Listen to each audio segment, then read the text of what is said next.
Olá, queridos alunos, estamos de volta compreendendo a doutrina espírita e hoje nós vamos falar sobre mediunidade nas crianças, que é o tomo único, módulo 4, roteiro 2. Crianças têm mediunidade? Não sei, tem? Vamos descobrir? Vamos. Nós não podemos abordar o assunto mediunidade nas crianças sem adotarmos também a postura da psicologia. Apesar de não sermos afetos a essa área, é muito importante ter esse tipo de noções porque é um assunto muito complexo em que os dois se interlaçam. Nada há que comprove ser a mediunidade uma faculdade exclusiva do adulto ou que esteja relacionada à maturidade do corpo físico. Então não existe essa questão de que a mediunidade ela só pode ocorrer no adulto. Nós já vimos que é uma disposição orgânica. E se é uma disposição orgânica, qualquer pessoa pode ter, inclusive na fase infantil. Vamos ver o que o livro dos médiuns nos esclarece a respeito? Ele diz: uma criança tem tanta e por vezes mais autoridade que um adulto, mas uma prova a favor deste ponto capital da doutrina, que o espírito só é criança pelo corpo, que tem por si mesmo um desenvolvimento necessariamente anterior à sua encarnação atual. Desenvolvimento que lhe pode dar ascendente sobre espíritos que lhe são inferiores. Então, a criança, ela está criança em determinado momento do seu desenvolvimento. Porém, o espírito que ali habita pode ser um espírito muito antigo, ou seja, muito velho. Qualquer criança tem o potencial da faculdade mediúnica, podendo ser despertada a qualquer tempo. Essa mediunidade ela pode ser despertada a qualquer tempo, tanto em tenridade quanto na adolescência, mas ela pode sim ser despertada ainda na fase infantil. E no livro dos médiuns, ele também nos adverte: manifesta-se em todas as idades e frequentemente em crianças ainda muito novas. Então o livro dos médiuns vai nos dizer que isso é uma faculdade por ser orgânica de todos nós e não há o impeditivo idade. Tudo leva a crer que a mediunidade na criança é algo rudimentar. As percepções não são tão estruturadas como no adulto, visto que em seu psiquismo ainda não se completou o desenvolvimento adequado do ego para sustentar as invasões psíquicas possíveis. Então, apesar dela poder ocorrer em crianças, essas crianças, por não terem ainda atingido a maturidade, elas não estão preparadas para essa, digamos assim, invasão psíquica, como ele coloca aqui. Mas se ocorrer, nós vamos ver mais à frente o que se deve fazer nesses casos. Então, considerações. A imaturidade física e psicológica na criança é um obstáculo ao desenvolvimento equilibrado da mediunidade. Sabemos que nos próprios adultos, o adulto ele precisa estar equilibrado para poder exercer a mediunidade com responsabilidade, com equilíbrio, atingindo aos fins para que ela exista. Mas ainda na criança. Então, o desenvolvimento mediúnico na infância é um risco que se corre em face dos desequilíbrios psíquicos que pode advir para a criança. Os pais devem conversar e educar seus filhos sem lhes impor comportamentos formais e padronizados típicos dos adultos. Então, você deve tratar a criança como uma criança.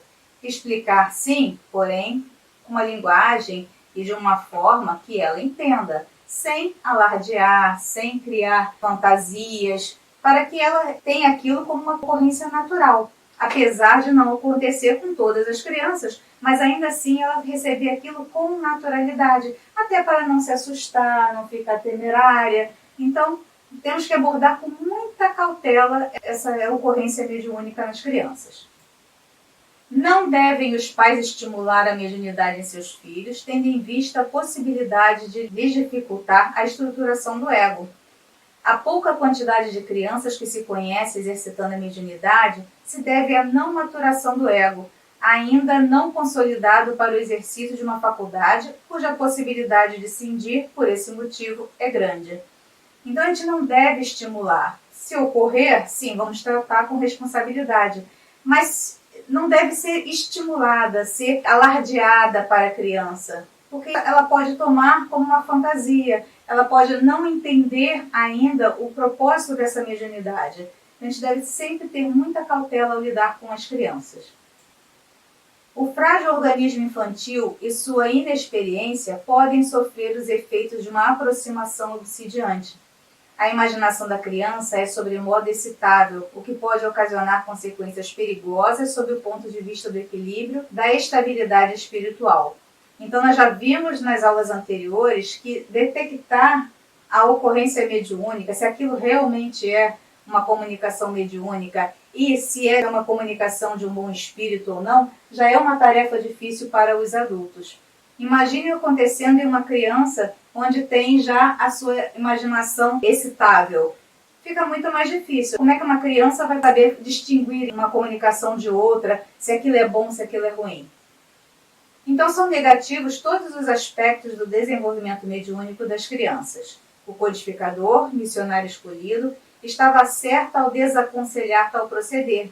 Há recursos de amparo às crianças que revelam mediunidade. Então, apesar de poder acontecer na fase infantil, ainda assim é desaconselhável esse desenvolvimento.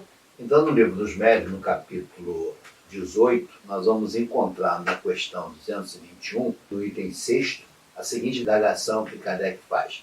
Haverá inconveniente em desenvolver-se a mediunidade nas crianças? E os espíritos vão responder. Certamente, e sustento, mesmo que é muito perigoso, pois que estes organismos débeis e delicados sofreriam, por esta forma, grandes abalos e as respectivas imaginações excessivas sobreexcitação. Assim, os pais prudentes devem afastá-las desta ideia ou, quando nada, não lhe falar de assunto, senão do ponto de vista das consequências morais.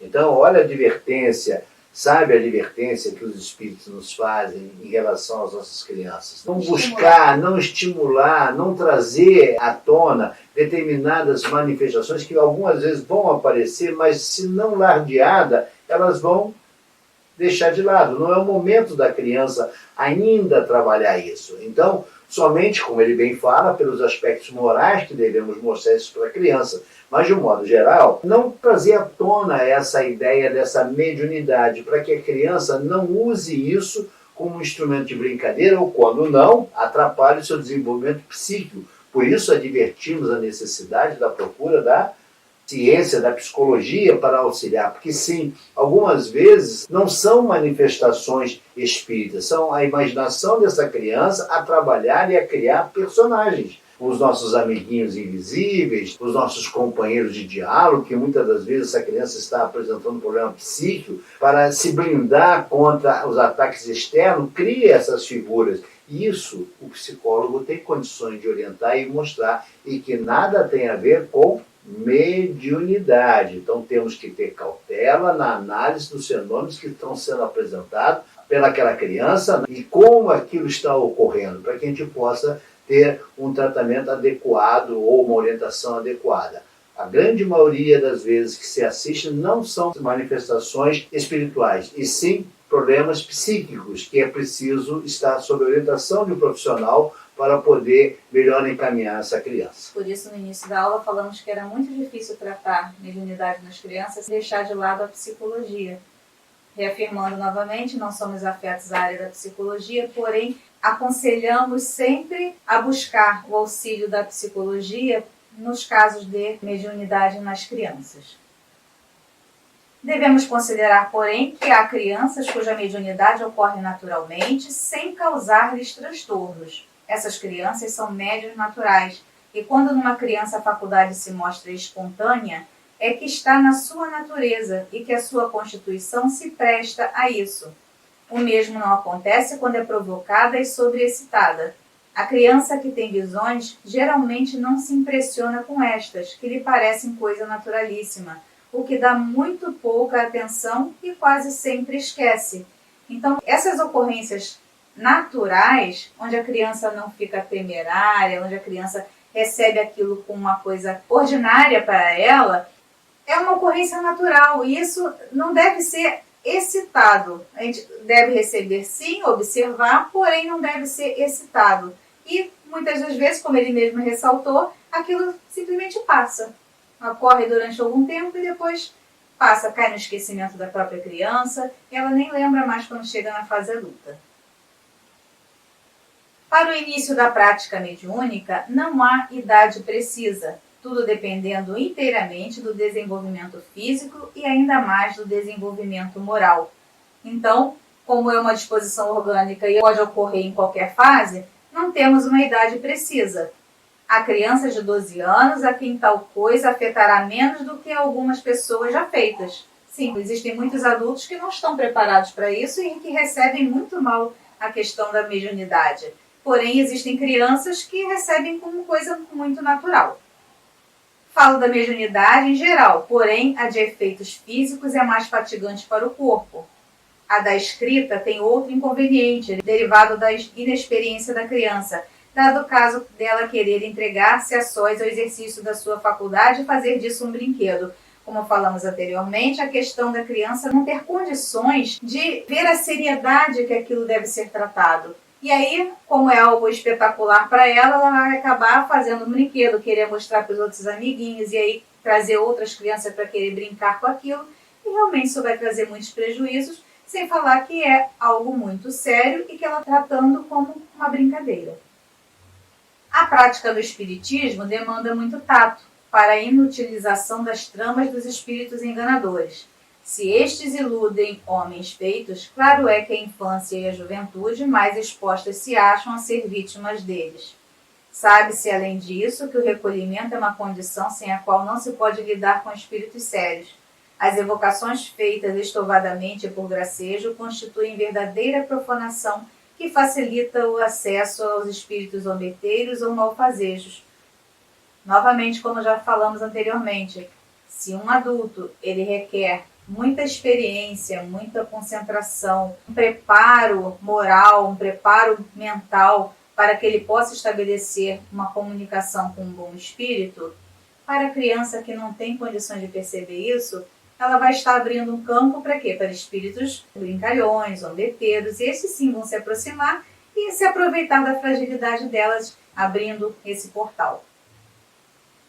Ora, não se podendo esperar de uma criança a gravidade necessária a semelhante ato, muito de temer é que ela faça disso um brinquedo se ficar entregue a si mesma.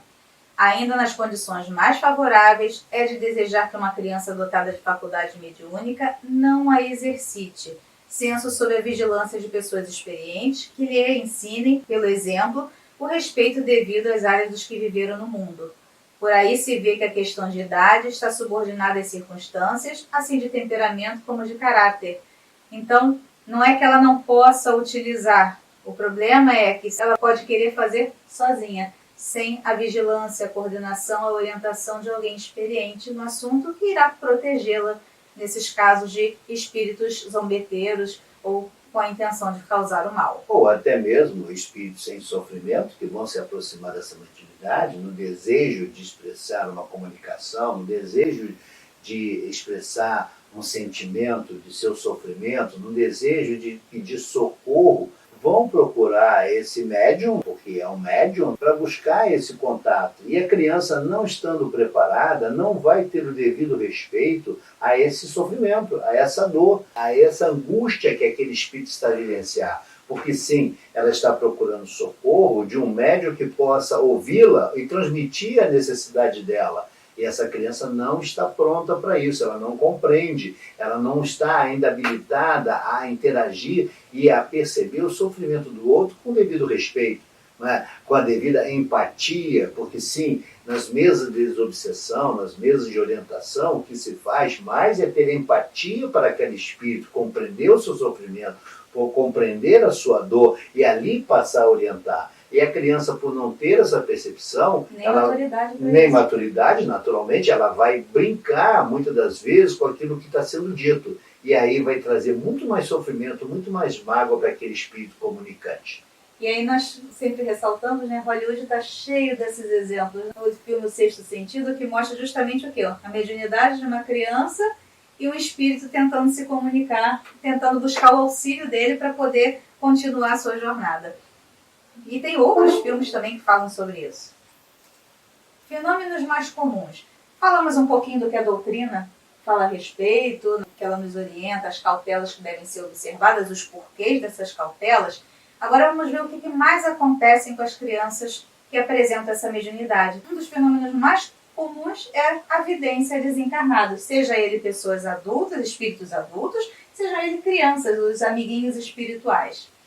Também é comum a ocorrência de ver familiares, atual ou de outras vidas, cujas presenças no campo mediúnico da criança, por conta em geral da boa relação que tiveram, evocam-lhe recordações agradáveis, transmitindo-lhe bons fluidos, bem como lhe infunde confiança e tranquilidade para enfrentar os desafios futuros. Não necessariamente que elas tiveram contato ainda nessa encarnação. Pode ser pessoas, afetos de outras encarnações. O próprio Divaldo narra a visita da avó, Sim, querendo falar com a mãe, e ele passou um momento bastante constrangedor, levou um pito da mãe, porque ele estava tendo contato com a mãe da mãe dele, a avó dele. E aí isso causa um susto na mãe quando ele narra quem é a pessoa que está ali a conversar com ele e que mensagem estava dizendo. uma outra ocorrência não tão comum são as obsessões. Então, as obsessões em crianças não são comuns. Quando crianças estiverem sob influência espiritual obsessiva, devem os pais procurar tratamento espiritual e psicológico. Este último nos casos em que o comportamento da criança e sua compreensão do mundo estejam visivelmente comprometidos. Então, não é uma coisa comum de acontecer. E na maioria das vezes que nós, pela nossa experiência em trabalhos de atendimento, vimos acontecer, na realidade é uma forma de levar os pais para buscar socorro, educação mediúnica, a sua reformulação moral. Então, elas acabam sendo um veículo para chamamento dos pais. Porém, se isso acontecer, independente de qual seja o motivo que esteja acontecendo, deve sempre se buscar auxílio, tanto espiritual como o psicológico. Já falamos aqui que é muito difícil você distinguir numa criança se aquela ocorrência ela é mediúnica ou é psicológica. Então, temos que buscar o auxílio dos dois, do profissional psicólogo e também do tratamento espiritual, para que a gente possa identificar e dar o melhor tratamento para aquela criança. Alguns comportamentos que se apresentam de criança, né, são muito peculiares da criança tentando chamar atenção ou repelindo uma agressão que está a receber, quer familiar, quer de amiguinhos, quer na escola. Então ela cria determinadas fantasias. Mas isso só quem pode detectar é um profissional afeto ao assunto, que são os psicólogos. Descartado esta possibilidade, aí sim nós vamos verificar a questão espiritual. Mas o primeiro embate, o primeiro impacto que devemos dar é o psicólogo, para que ele possa detectar se aquela ocorrência ela está envolta em fantasias ou em defesas dessa criança, ou efetivamente essa criança está tendo a vivência de uma obsessão, de um espírito que está a obsediar essa criança, apesar de, como bem advertido, muito raro essas ocorrências. A grande maioria das vezes tem a ver com no sentido comportamental da criança e que, através desse comportamento, acaba levando os pais nas casas espíritas para buscar o devido tratamento da criança? Não, deles. Então, sinais comuns da obsessão infantil, note-se, nós estamos falando de sinais, a gente não está dizendo que se o filho de vocês apresentam alguns desses sinais, eles estão sendo obsidiados, não é isso. Mas, se estão acontecendo alguns desses sinais, é bom ficar atento. Sono frequentemente agitado, comportamento inabitual, doença sem diagnóstico específico, medo sem causa aparente, e esse aqui a gente chama bastante atenção para esse medo sem causa aparente, agressividade não típica, hiperatividade fora do comum, sentimento de perseguição por vultos estranhos, também é outro fator que a gente chama atenção, porque outros sinais também estão presentes em algumas alterações comportamentais da criança e diagnósticos de outras doenças. Então, fica difícil a gente diagnosticar qual é o caso. E também podem apresentar outros sinais que nós não narramos aqui. Mas sempre é de bom tom a procura dos profissionais afeto ao assunto, para que possam detectar qual é o real problema dessa criança, o que ela está reagindo, por que ela está respondendo desta forma.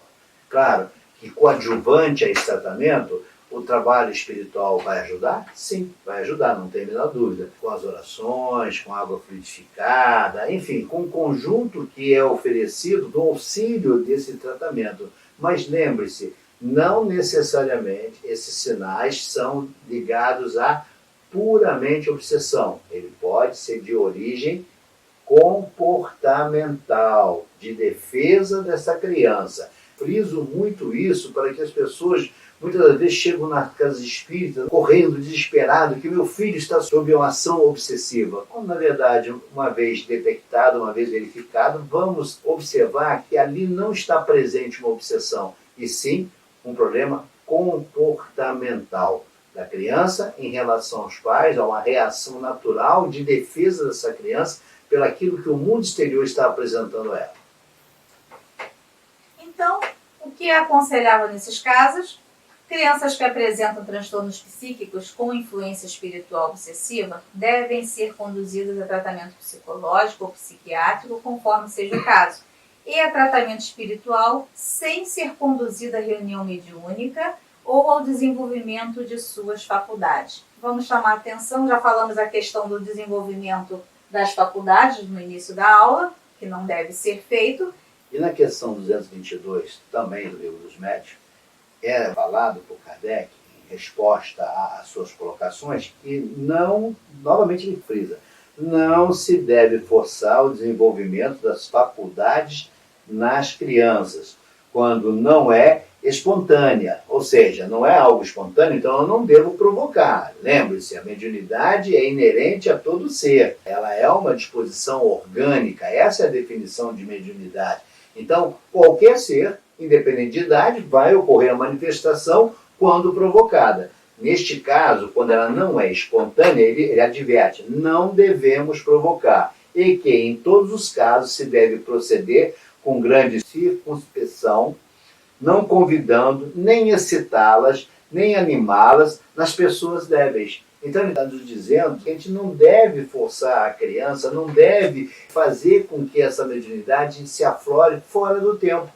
É necessário uma maturidade do indivíduo para compreender essa mediunidade. O médium, muitas das vezes, acaba se perdendo por falta de conhecimento. Uma criança não tem condições de fazer a leitura de um livro desse. Não tem condições de assimilar o conteúdo desse livro. É preciso o quê? Tempo, maturidade. Mas um outro ponto aqui é sem ser conduzida a reunião mediúnica. E aí nós vamos falar o porquê. A presença de crianças em reuniões mediúnicas de desobsessão é uma ocorrência que deve ser evitada em face do desequilíbrio que pode ser gerado. Muitas manifestações de espíritos em sofrimento podem causar medo, podem assustar as crianças. E aí, o tratamento que seria um tratamento saudável para a criança, ela pode criar um impeditivo. Não querer ir por causa de medo, criar obstáculos para ir com os pais. Então, isso tudo deve ser evitado. E sabemos que essa ligação ela é mental. Já vimos em outras aulas. Então, não há necessidade da criança estar fisicamente no local onde vai ocorrer a sessão de desobsessão. E o que os pais devem fazer quando seus filhos apresentarem sinais precoces de mediunidade? Devem conversar sem alardes com eles, a fim de se inteirarem sobre o que sentem ou veem. Devem esclarecer-lhes sobre o assunto e, para tanto, devem eles próprios conhecer do que irão falar ou procurar pessoas experientes em auxílio. Então, muitas vezes, os próprios pais não conhecem o espiritismo, não conhecem os princípios da doutrina, não sabem como lidar com essa situação. Então, o que eles devem fazer? Se desesperar? Não. Buscar pessoas que possam auxiliar. E as casas espíritas estão aí para isso. Lá vocês vão encontrar as pessoas com conhecimento e experiência para poder tratar desses assuntos e poder tanto esclarecer os pais como ajudá-los a esclarecer as próprias crianças, de uma forma que a criança possa entender, uma linguagem que a criança possa entender. Então, não são incomuns as referências a fenômenos mediúnicos com crianças, os quais muitas vezes perturbam mais aos pais do que a elas próprias. Estamos falando das ocorrências naturais que vimos lá no início da aula, em que mais vezes a criança leva numa boa, entende aquilo como natural, e os pais é que ficam assustados, preocupados porque tem um amiguinho espiritual ou porque a criança está vendo pessoas que já desencarnaram, então assusta mais aos pais. E caso as crianças apresentem mediunidade ostensiva, elas devem ser orientadas por educador espírita experiente no trato com a mediunidade. É de bom alvitre que o passe dado à criança seja dado em reunião distinta dos adultos, E o tratamento espiritual em criança deve se limitar ao passe individual. Então, a casa espírita ela normalmente tem locais apropriados para atender as crianças, local diverso dos adultos, onde as crianças vão se sentir acolhidas, confortáveis, justamente para quê? Para facilitar esse tratamento, onde elas vão querer ir e participar pela vontade delas e não por uma imposição dos pais.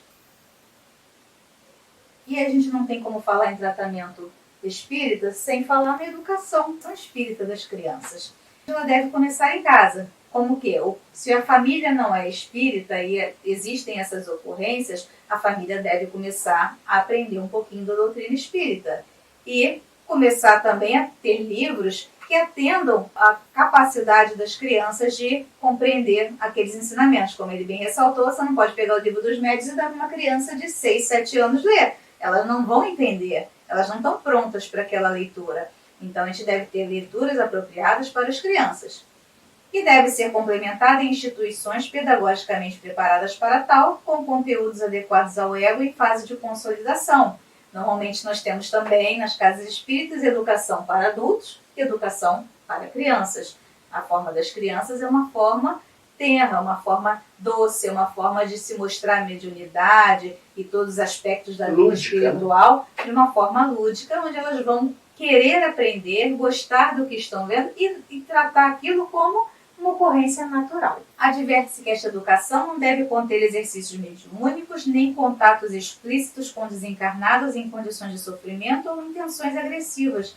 Então, de qualquer forma, tanto na instituição espírita quanto em casa, não deve ter exercícios mediúnicos. É simplesmente você estudar a doutrina, é você esclarecer sobre os aspectos da vida espiritual. E, obviamente, quando a gente está falando dessa educação em casa, a gente está falando da evangelização infantil. Dentro de uma linguagem própria para a criança.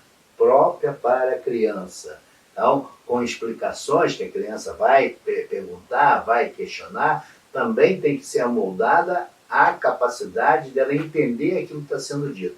Sem fantasias, sem exageros, sem o extraordinário, algo bastante pautado naquilo que a doutrina nos apresenta. E não faltam os recursos pedagógicos que a doutrina nos oferece para ensinar as nossas crianças. E apesar de termos que adotar uma linguagem própria para elas, não se surpreendam com a capacidade dessas crianças assimilarem esse conteúdo e, às vezes, até uma maturidade que a gente fica espantado em ver em certas crianças, como elas recebem bem, como elas entendem bem. É uma geração muito especial essa que nós estamos convivendo. E face a tudo isso que nós falamos a respeito das crianças, nós temos vários recursos que podemos adotar. O principal deles não poderia deixar de mencionar, que é a prece. Sempre, em qualquer ocasião. Podemos e devemos fazer o culto no lar. Já tivemos uma aula sobre isso lá no tomo 1.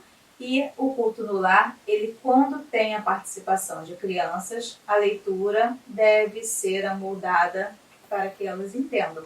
Não adianta a gente querer ler livros que as crianças não vão participar, elas não vão entender o que está sendo dito ali.